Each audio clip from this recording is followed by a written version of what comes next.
1,00,000 మంది శివభక్తులతో కలిసి మహారుద్రాక్ష పూజలో పాల్గొనండి. వెంటనే కాల్ చేసి మీ పేరును నమోదు చేసుకోండి. పోస్ట్ ఆఫీసులు చాలా సురక్షితమైనవని మనం అనేకసార్లు చెప్పుకున్నాం. ప్రైవేటు బ్యాంకులు, అలాగే ఏవైతే మనకు ప్రభుత్వ రంగ సంస్థలు నడుపుతున్నటువంటి బ్యాంకులు ఏవైతే ఉన్నాయో, వీటిలో మనం ఎంత పెట్టుబడి పెట్టినా ఏదైనా ఒక పరిస్థితుల్లో బ్యాంకులు నష్టపోయినట్టయితే 5 లక్షలకు మించి మనకు మన ఖాతాలోకి తిరిగి వచ్చే అవకాశం లేదు. కానీ పోస్ట్ ఆఫీసు లోపల ఎంత పెట్టుబడి పెట్టినా ₹1 కూడా నష్టపోకుండా కేంద్ర ప్రభుత్వ గ్యారంటీతో ప్రతి రూపాయి మీకు మీ ఖాతాలోకి చేరిపోతుంది అనేటువంటి విషయాన్ని చాలా స్పష్టంగా చెప్పాం మనం. ఇప్పుడు మనం ఒక 3 స్కీమ్ల గురించి చెప్పుకోబోతున్నాం.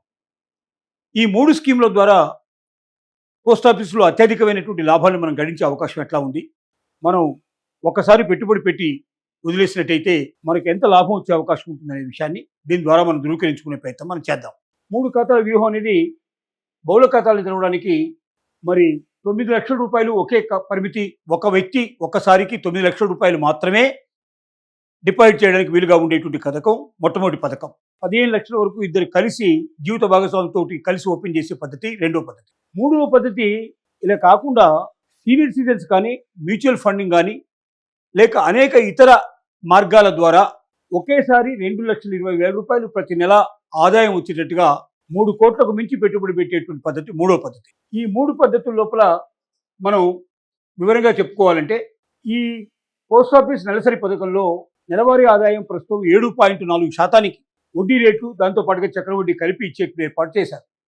ఒక సింగిల్ అకౌంట్తో ఒక వ్యక్తి ₹9 లక్షల దీంట్లో డిపాజిట్ చేస్తే ప్రతి నెల అతనికి ₹5,550 ఆదాయం వస్తుంది. అలాగే ఉమ్మడి ఖాతాలో ₹15 లక్షల గరిష్టంగా డిపాజిట్ చేసినట్టయితే వాళ్ళకి ₹9,250 ప్రతి నెల వడ్డీ వస్తుంది. ఈ రాబడిని ఎలా లెక్కించాలంటే, మొత్తం టోటల్గా 7.4% వడ్డీ ఏదైతే ఉందో, ఈ 7.4% దీనికి మళ్ళీ చక్రవడ్డీని కలిపి మనం లెక్కించుకున్నట్టయితే మనకి ఈ రకమైనటువంటి టోటల్ అమౌంట్ వచ్చే అవకాశాలు ఉన్నాయి. ఉదాహరణకి ఈ లెక్కించే విధానం ఎలా ఉంటుందంటే, ఒక వ్యక్తి సింగిల్గా ₹9 లక్షల పెట్టుబడి పెట్టినట్టయితే, దీంట్లో డిపాజిట్ చేసినట్టయితే, ఈ 9 లక్షలకి 7.4 ఏదైతే వడ్డీ రేటు ఉందో ఇంటూ 0.074/12 12 మాసాలకి టోటల్గా ఎంత వస్తుందో లెక్కేస్తే, ఒక్క నెలకి సంవత్సరానికి ఎంత అయితే ఒక నెలకి ఎంత లెక్కేసుకున్నట్టయితే మనకు ₹5,500 పర్ మంత్కు వడ్డీ వచ్చే విధానం దీంట్లో కూడా ఏర్పాటు చేయబడింది.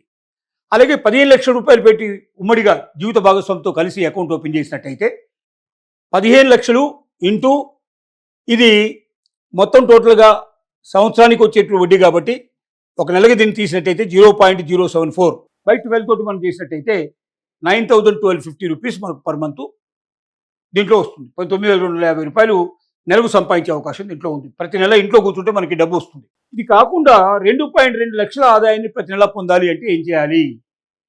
ఈ ₹2,20,000 ఆదాయం సంపాదించడానికి ₹3,57,00,000 మొత్తం పెట్టుబడి పెట్టాల్సిన అవసరం ఉంటుంది. దీనికి 7.4% వడ్డీ చొప్పున చూసినట్టయితే ₹2,20,000 ప్రతి నెల ఆదాయం వస్తుంది. అది ఎలా అనేది మనం వివరంగా తెలుసుకుందాం. దీంట్లో ఖాతా నెంబర్ 1లో ₹9 లక్షల ఒకే ఖాతాను తెరిచినట్టయితే, ఒక వ్యక్తి మాత్రమే ఉండి ఖాతా తెరిచినట్టయితే ప్రతి నెల అతనికి వచ్చేటువంటి ఆదాయం 5,000 చిల్లర మనం ఇంతకు ముందే చూపించాం. అలా కాకుండా ఇద్దరు కలిసి జీవిత భాగస్వామితో కలిసి ₹15 లక్షల పెట్టుబడి పెట్టినట్టయితే, దీంట్లో డిపాజిట్ చేసినట్టయితే ప్రతి నెల వాళ్ళకి 9,000 చిల్లర దాంట్లో వచ్చేటట్టుగా మనం ఇందాకనే మనం చూసాం. మూడో విషయం ఏంటంటే, ఖాతా నెంబర్ 3లో ₹2,20,000 ప్రతి నెల ఆదాయం వచ్చేట్టుగా ₹3,57,00,000 మొత్తం టోటల్గా దీంట్లో పెట్టాలంటే వ్యక్తుల వల్ల సాధ్యం కాదు. దీనికి ఏంటంటే, సీనియర్ సిటిజన్ సేవింగ్స్ స్కీమ్స్ను కలుపుకొని దాంట్లో 8.2% దాకా ఇంట్రెస్ట్ వచ్చే అవకాశం ఉంది. ఇది కాకుండా కార్పొరేట్ డెట్, మ్యూచువల్ ఫండ్స్ వంటి సురక్షితమైన అధిక పరిమితి గల ప్రత్యామ్నాయాల్లో పెట్టుబడి పెడితే ఈ ₹2,20,000 వచ్చే అవకాశం ఉంది. దీంట్లో పోస్ట్ ఆఫీసు దీనికి తగినటువంటి సమాచారాన్ని మనకు అందిస్తుంది. ఒకేసారి ₹3,57,00,000 పెట్టుబడి పెట్టడం ఎట్లాగా, ₹2,20,000 ప్రతి నెల మనకు ఆదాయం వచ్చేయడం ఎట్లా అనేటువంటిది, ఇది ఒక పోస్ట్ ఆఫీసే కాకుండా మ్యూచువల్ ఫండ్స్తో కూడా కలుపుకున్నటువంటి స్కీమ్ ఇది. ఈ స్కీమ్ గురించి మిగతా వివరాలన్నీ మనకు పోస్ట్ ఆఫీస్లోనే లభిస్తాయి. అక్కడ తెలుసుకొని పెద్ద ఎత్తున పెట్టుబడి పెట్టదలుచుకున్న వాళ్ళు ఎవరుతున్నారో వాళ్ళు ఈ రకంగా ₹3,57,00,000 ఒకేసారి పెట్టుబడి పెట్టి ₹2,20,000 ప్రతి నెల దీని ద్వారా ఆదాయం పొందే అవకాశం కలుపుతుంది మనకు. ఇది అన్ని పోస్ట్ ఆఫీసుల లోపల దీనికి సంబంధించినటువంటి అకౌంట్ ఎక్కడైనా మనం ఓపెన్ చేసుకోవచ్చు. మీరు ప్రతి నెల ఏ రకంగా ఎంత అమౌంట్ మీకు కావాలి అనే దాన్ని దృష్టిలో పెట్టుకొని మీరు ఎంత అమౌంట్ డిపాజిట్ చేయాలనేది లెక్కబట్టి తెలుస్తుంది. అది మీరైనా క్యాలిక్యులేట్ చేసుకోవచ్చు. పోస్ట్ ఆఫీస్కి వెళ్ళినా ఆ డీటెయిల్లు మీకు తెలుస్తాయి. మీ జీవితానికి ఎంత అవసరం పడుతుంది, మీరు ఎంత అమౌంట్ని మీరు ఒకేసారి మీరు డిపాజిట్ చేయగలరు అనేటువంటి దాని మీద ఆధారపడి మీకు వచ్చేటువంటి ఆదాయం ఉంటుంది. కాబట్టి మీరు ముందుగానే క్యాలిక్యులేట్ చేసుకొని నాకు నెలకి ఇంత రావాలి, అయితే నేను ఎంత పెట్టుబడి పెట్టాలి అనే విషయాన్ని మీరైనా ఇంతకుముందు మనం చెప్పినటువంటి క్యాలిక్యులేషన్ దాని ప్రకారంగా క్యాలిక్యులేట్ చేసుకోవచ్చు. లేదంటే పోస్ట్ ఆఫీస్కైనా వెళ్ళి మీరు డీటెయిల్స్ తెలుసుకోవచ్చు. లేదా ఆన్లైన్లో కూడా పోస్ట్ ఆఫీస్ని సంప్రదించి మీరు వివరాలు తెలుసుకోవడానికి అవకాశాలు ఉంటాయి. ఈ రకమైనటువంటి దాంతో మనం తీసుకున్నట్లయితే అధికారిక నియమాలు మీరు ఇండియన్ పోస్ట్ ఆఫీస్ స్కీమ్ ద్వారా ఖచ్చితమైన పెట్టుబడి అవసరాల గురించి మనం సమీక్షించుకోవడానికి వాళ్ళతో సంప్రదించడానికి మనకి ఎప్పుడైనా అవకాశాలు ఉన్నాయి. ఖచ్చితమైన రాబడిని మనం లెక్కించుకొని దాని ప్రకారం మనం పెట్టుబడి పెట్టుకోవాలి. పన్నుల గమనిక, దీంట్లో టీడీఎస్ ఏమీ లేదు. మొత్తం ఆదాయాన్ని పన్ను స్లాబ్ కింద మొత్తం పన్ను విధించబడుతుంది. దీంట్లో పన్ను మాత్రం ఎగ్జంప్షన్ లేదు. మామూలుగా మీరు కట్టేటువంటి ట్యాక్సెస్ని బట్టి మీరు ఎంత అమౌంట్ దీంట్లోంచి పన్ను రూపంలో మీరు కట్టాల్సి ఉంటుందో దానికి సంబంధించిన వివరాలు కూడా పోస్ట్ ఆఫీస్ ద్వారా మీకు లభ్యం అవుతాయి. ఏది ఏమైనప్పటికీ బ్యాంకులతో పోల్చుకున్న మిగిలినటువంటి కొన్ని మనకు స్కీములతో పోల్చుకున్న పోస్ట్ ఆఫీస్ స్కీములు చాలా మన్నికైనవి, చాలా నమ్మకమైనవి. 100% మన డబ్బు మనకు తిరిగి వస్తుంది. మనం పెట్టిన పెట్టుబడి మనకు వస్తుంది. దాంతోపాటుగా వడ్డీ కూడా మనకు వస్తుంది.